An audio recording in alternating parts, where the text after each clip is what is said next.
Ако ги прашате стопанствениците, тие ќе кажат дека 2022 била година кризна. Се повеќе инженери работат надвор.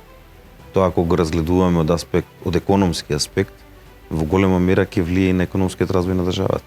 Луѓе кои претходно работеле како келнери, луѓе кои работеле во кафичи и во ресторани, треба да дојдат да работат на напредни технолошки машини, на роботи, да произведуваат електроника. Ова инфлација ја изеде и платата, ги изеде и нашите профити на компаниите, така да не се надеваме дека следната година ќе биде многу посрекна од ова, туку напротив. Ние сме енергетски нестабилни, многу увозно зависни како држава и имаме мал процент на производство од обновливи извори на енергија. Недостасува долгорочно планирање. Значи, ние овој рај на растот на индустријата ќе го живееме уште некоја година.